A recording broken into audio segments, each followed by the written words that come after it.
Greetings, ladies and gentlemen, and welcome to another edition of Locked On Padres podcast, which is part of the Locked On Podcast Network, your team every day for Tuesday, April 12th. As always, I am your host with sometimes, occasionally, but certainly not always the most, Javier Reyes. You might be familiar with some of my baseball-related work at places like Baseball FYI, Friars on Base, or Off the Bench Baseball, or just Baseball, to which I am a staff writer for. You can follow me on Twitter at Javapeno, JAVIIPENO, or at LO_Padres on Twitter. And you can subscribe to the YouTube if you want to see me wearing my Locked On hat.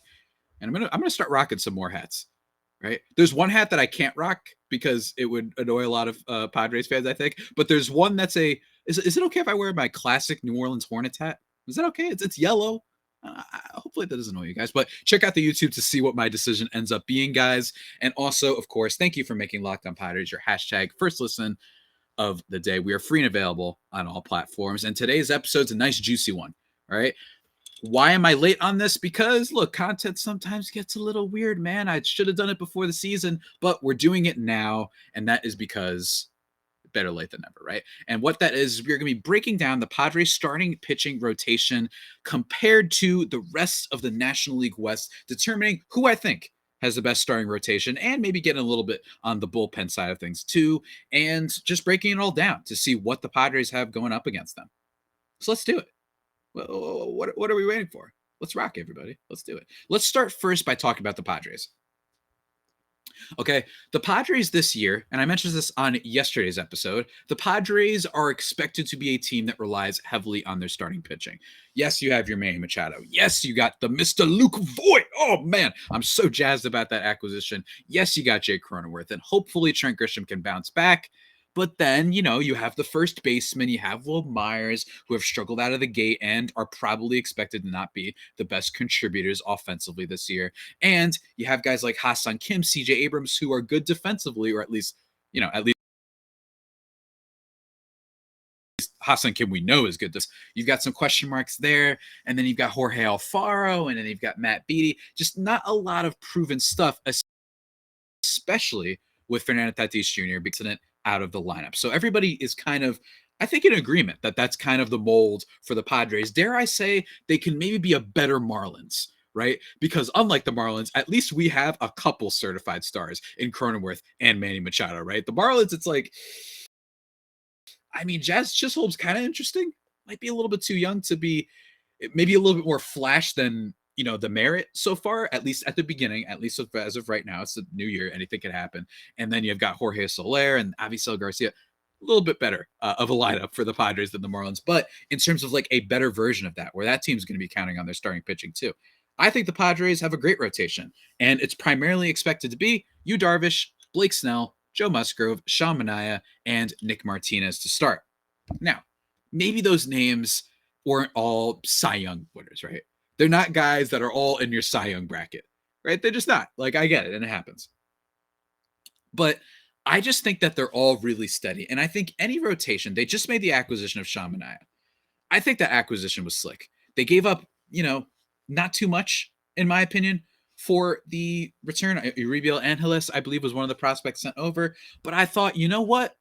Pretty cool. Pretty cool trade. Yes, it is only for 1 year, but nonetheless, Sean and I have been effective before. And who says he can't get better at his age 30 season? We've seen this before for guys when they move to winning teams and stuff like that. New change of scenery, they can get even better. And Manaea, what I like about him, he's capable of that big game. I love big game players who go out there. He's thrown a no-hitter before already, and I feel like he gets pretty close. As someone who for some reason has ended up with him in fantasy a lot over the years. I don't know why I ended up having this guy, but that's kind of what happens with Sean Manaea. And I think he's going to be great. And especially with Bob Melvin here, love that acquisition, right? And then you've got Yu Darvish, who really has struggled ever since the sticky stuff thing. But nonetheless, I still think Yu Darvish can bounce back and be pretty good. I've said all offseason that would it surprise you if he returns to form? He's Yu Darvish, man, and his stuff can still be electric, and he still gets a lot of strikeouts. Maybe with people like Niebla, with people like Bob Melvin, maybe they can get him to focus a little bit more on what he's good at with his repertoire, which he very famously tinkers with, or infamously tinkers with nonstop. But in his first start against the D-backs, still did look pretty nasty at points, even if they were making decent contact with some of his pitches, and he did walk some. Darvish can be pretty good. I think even if he's just a B, that would be great for the Padres. And then you've got Blake Snell, who at the time of this recording, we don't know exactly what's going on with him. He left the game with left adductor tightness. I haven't gotten an update. I had to record episodes back to back. Sorry about that, guys. But in theory, look at last year. Go look up his numbers. Ever since Larry Rothschild was let go, and he just started focusing on his fastball and slider, highest strikeout rate in Major League Baseball among starting pitchers. He looked great. He had that great start against the Dodgers that unfortunately the Padres didn't win, the one that I had to stay up until 5 o'clock in the morning for, but still had some big games. He was like a no-hitter guy, like a perfect game guy at points, right? Like, he's awesome. Only weakness with him, even if he's able to translate what we saw in August, one weakness with him, I think, is still always going to be inefficiency with pitching. There's going to be weeks when he has 4 innings.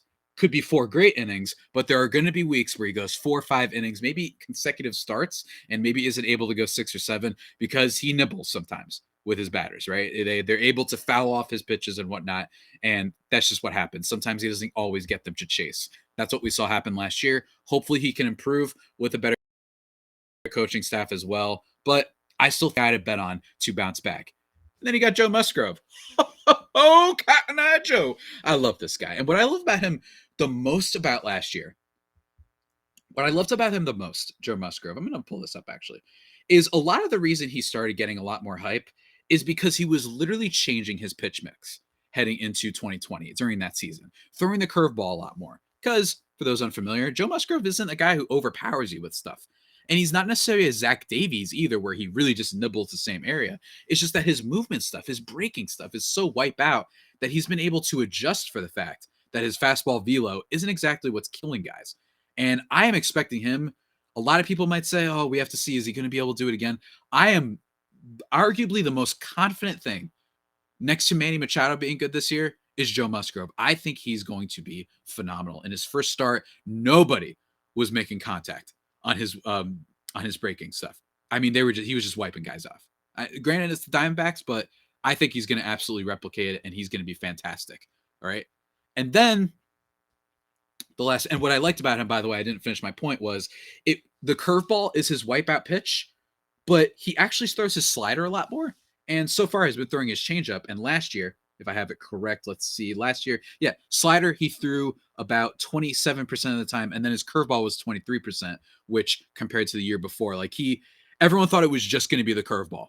Instead, he also perfected the slider a little bit, and a sinker, and a cutter. I mean, he does everything. So who cares if he doesn't throw the fastball all that much? He's got so many other pitches. And then for the rest of the rotation, guys, we have Nick Martinez, who is going to be a little bit weird. Haven't seen his first start yet, but as a 5th guy in a rotation, hopefully the Padres see something with Nick Martinez, and that's why they were willing to make a multi-year commitment to him. He improved in Japan. Velocity went up a little bit, got better as a pitcher. Granted, I'm skeptical whether or not he can be decent, but in fairness, maybe not too much that he has to do. Because he is expected to be the 5th starter, right? So that's not too bad, man. That's not too bad. But we have to talk about some of the issues with the Padres rotation before we compare it to the rest of the National League West, guys. And before we do that, let me talk to you about Bet Online. We're already 8 minutes in. I didn't even realize how fast this was going. I just love talking about the Padres rotation, guys. What can I say? But like I said, I'm fully expecting Joe Musgrove to be awesome this year. I would put my money on it. And when it comes to money and all your betting needs, betonline.net is your number one source for all your betting stats and sports info. Find all the latest sports developments, league reviews, and news, including this year's basketball playoffs and the start of the Major League Baseball season, obviously.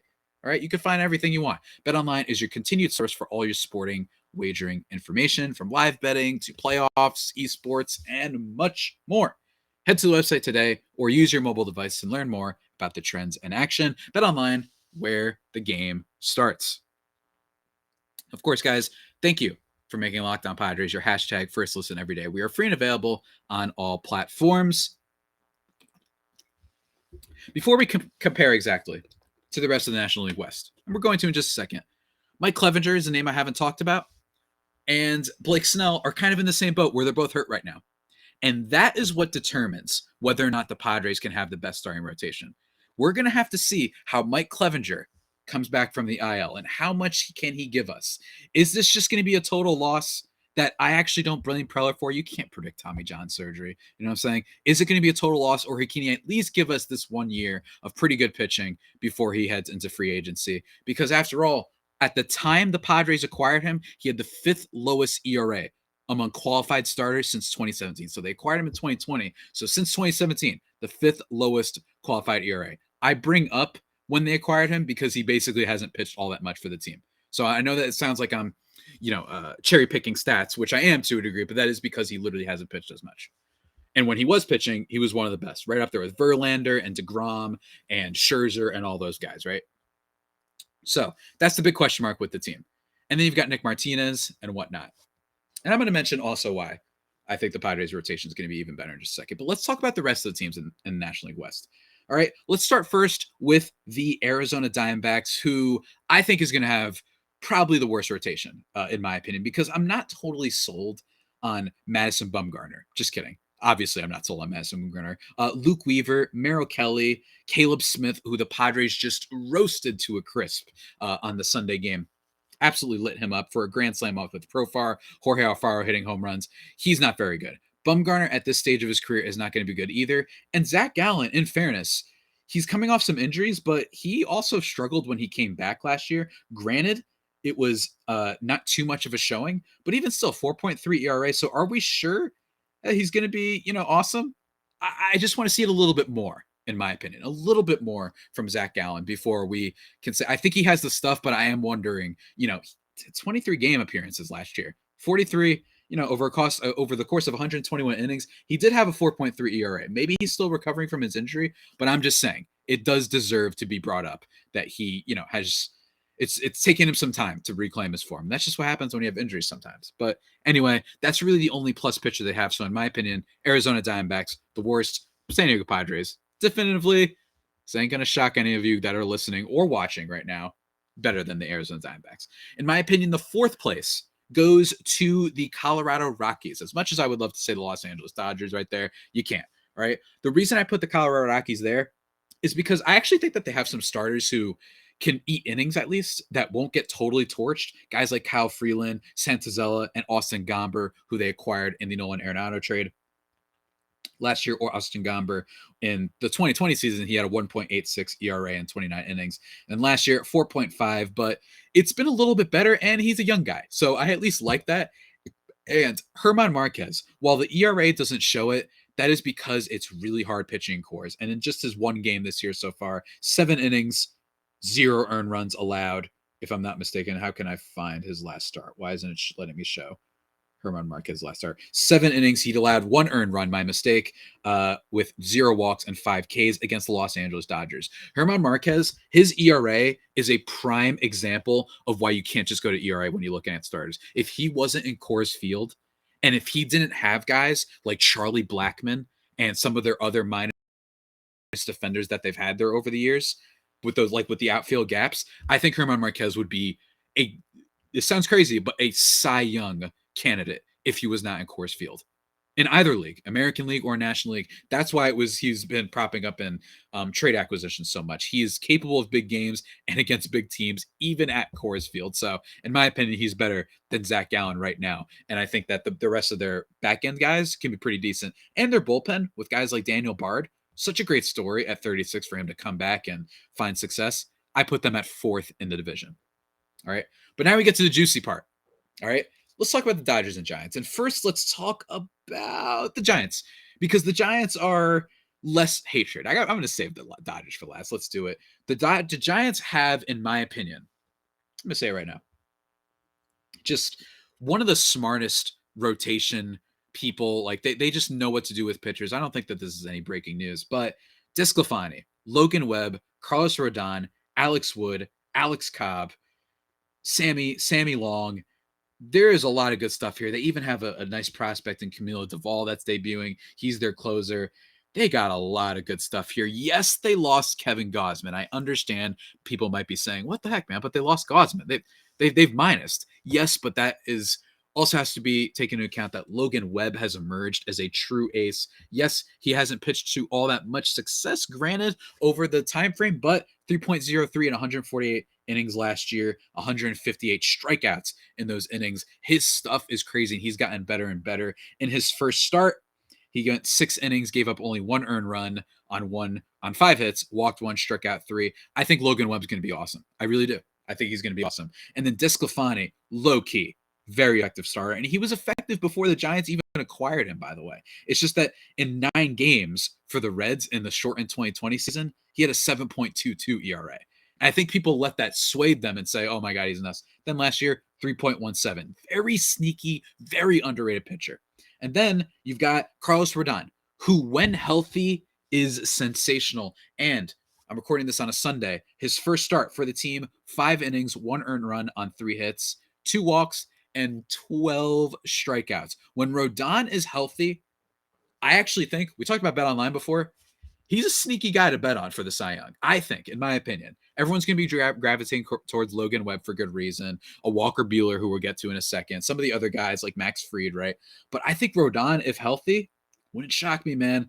He was awesome last year when he was healthy, and I think it's totally legit. His stuff is wipe out.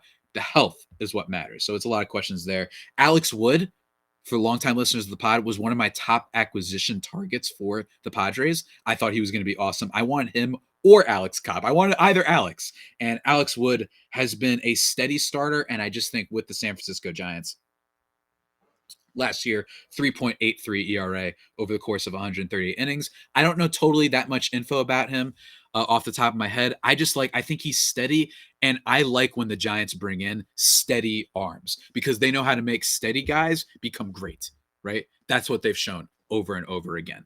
I think the Giants have. So I think everybody in that rotation, and Alex Cobb, the lax guy that needs to be mentioned, another person that I thought could be interesting for the Padres' 5th spot, which I think is why my Nick Martinez came out, because I just like the idea of both Alex's and Tyler Johnson, for people who might be familiar with him, as the 5th starter instead of a multi-year commitment to a guy that really struggled the last time he was in the MLB.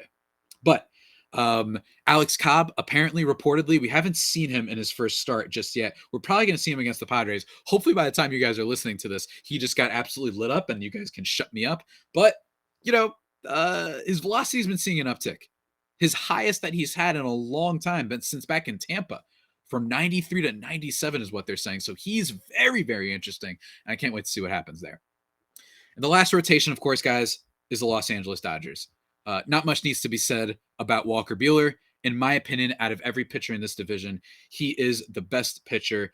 I think he's another Cy Young candidate. I think he's been awesome for basically his whole career. Yes, he hasn't had the wipeout year, but if you just look at the ERA, man, he had a 2.47, 3.44, 3.26, 2.62 totals. I know I've only been going off ERA, and I know his strikeout numbers don't freak anybody out the way a Garrett Cole does, but he's just as good. He had 212 last year, man. He had 215 in 2019. He's going to win a Cy Young at some point. That's my prediction. So in terms of just pound for pound, the best pitcher in the division, the Dodgers have that. But then it gets interesting. Julio Urias, he's always been a guy that is kind of viewed as, oh my God, how is this only like your 3rd or 4th starter? That's an embarrassment of riches. And it's true with the Dodgers, but he's the number 2 now. Last year, 32 games, 2.96 ERA. Year before that in 2020, 3.27. He's always been steady. He's always had potential. Aside from 2017, he was a little bit weird, but I think Urias is great. Yes, he had a bad first start, right? But in Coors Field, that can happen sometimes. The Rockies love lighting up the Dodgers starters every now and then. We saw it happen to Kershaw for years every now and then. 2 innings, 6 runs, but only 3 earned for Julio Urias. I still think he's tremendous and probably better than most other starting pitchers in the division. But then things get interesting, guys. But before we talk about that, I need to talk about Rock Auto, all right? Because they are reliable. Because that's a big thing with starting pitching. Oftentimes, you need reliability. Well, Rock Auto is the most reliable thing out there, man, because they can help you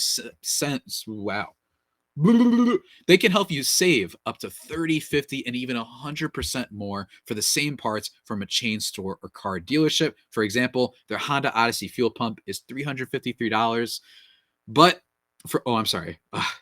Sorry, guys. This is what happens when you record too much and you get too excited. It's $353 from your chain store and only $216 for Rock Auto, guys. That's right. They are a family business. They've been serving people online for 20 plus years, guys. They've been killing it. They've been helping people out. Man, what are you waiting for? Go check out Rock Auto. And they have all the parts that you can need, and their catalog is very easy to navigate. Go to rockauto.com right now and see all the parts available for your car or truck. Right, Locked On in their How'd You Hear About Us box so they know we sent you.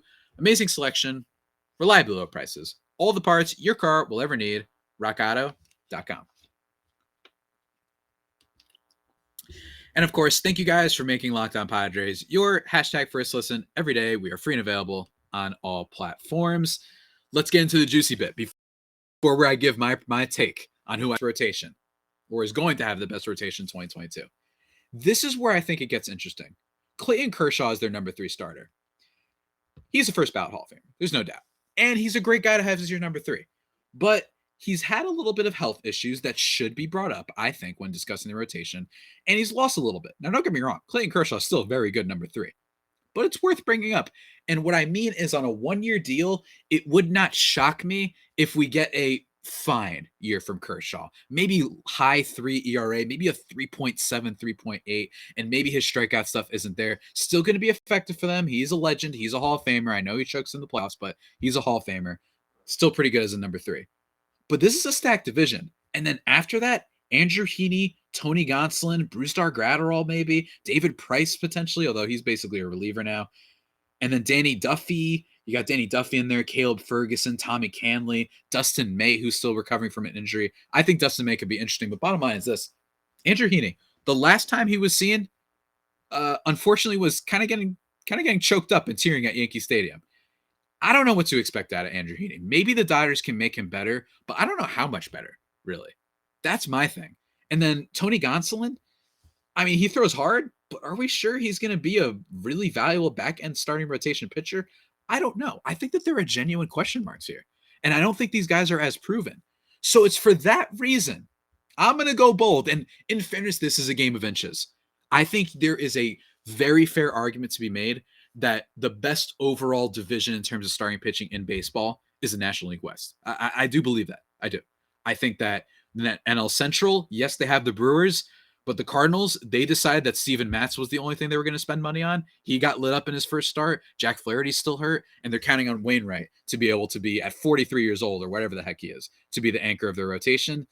I have my reservations, right? That's basically the only team with pitching in that division. And then the Cubs, Marcus Stroman, Kyle Hendricks, but you guys get my point. I really think that this is the best division for pitching baseball.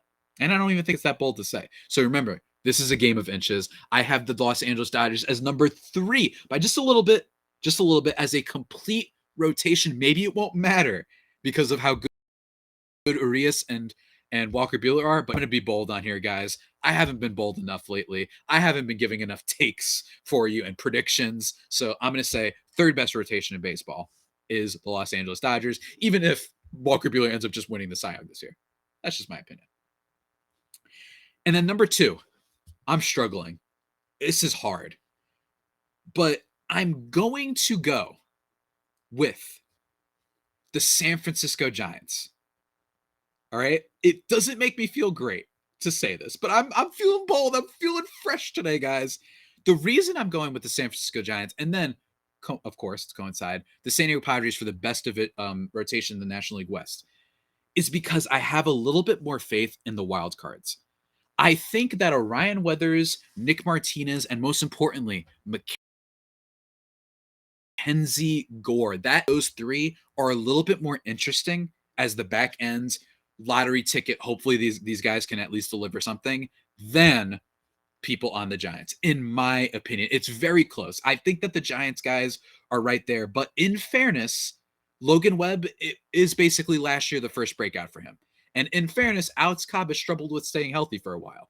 And in fairness, Carlos Rodon, same thing, right? That's the same thing. I think Logan Webb's going to be good. Don't get me wrong. I think Desclafani is going to be solid. But I could see a world in which they just have 4 Bs. While with the Padres, I think they can have an A- in Joe Musgrove and then a bunch of Bs and maybe even some really nasty stuff for Mackenzie Gore. I am buying the renaissance for Mackenzie Gore. I really am. I really am. And I know that sounds crazy. And I think Alex Wood's going to be great. But I do believe that that bullpen is also very good. I think their bullpen is going to be awesome. I think Camilo Doval is going to be great for them. I think the Padres bullpen is going to be excellent too, by the way. So maybe even as a tiebreaker, I think that they're actually a little bit close because I think the acquisition of Taylor Rogers, brother of Tyler Rogers, of course, from the Giants, which that's going to be fun. I can't wait to see if like the two meet up before a game or something like that. I also think that Robert Suarez is a little bit better. Hopefully, the Padres could get Drew Pomeranz back at some point. I think that Luis Garcia, when he gets back, is going to be solid. I think they have some pretty decent bullpen guys. I think he could be an interesting long-term, long-inning reliever. But even still, I understand if people think that the Giants bullpen is better if you want to use that as a tiebreaker. But in my opinion, I really do see an A- season from Joe Musgrove. And I do see that even with the injuries, again, if we hear that Blake Snell is out for a while, maybe put that as an amendment to this, because then I think you have to put the Giants ahead because we still don't know when Clevenger's coming back, right? If that is the case, if Blake Snell's out for a while, then I think right now you have to put the Giants ahead just because you know for sure that their rotation is healthy as of right now. But if Clevenger comes back, and from what I had heard from people, he looked good in spring training. He looked good in training camp. The stuff was there. If he can be a decent guy as the back end of the rotation, that would be awesome. And if Nick Martinez, if we want to have hope that AJ Preller knows what he's doing and he didn't just go out there and sign a guy who he knew from Texas, and that was the only reason, then I have faith that they're going to come up with something and that he's going to be pretty good as a pitcher for the San Diego Padres. And then Mackenzie Gore, I believe, can be an awesome contributor. And maybe we might even get something from Ryan Weathers or whatever. I think that the big thing is Mackenzie Gore. I think that there's the possibility this guy comes in and has the big second half, right? That's what I believe. I'm really buying into it. I think that there was a reason he was a top pitching prospect, that he was getting compared to Hall of Famers from the Phillies and Clayton Kershaw with the 4+ pitches and with the 4+ pitches that have seen an uptick in velo as well. He looks confident. He looks ready. He's driving Don Orsillo and Mark Grant to the game.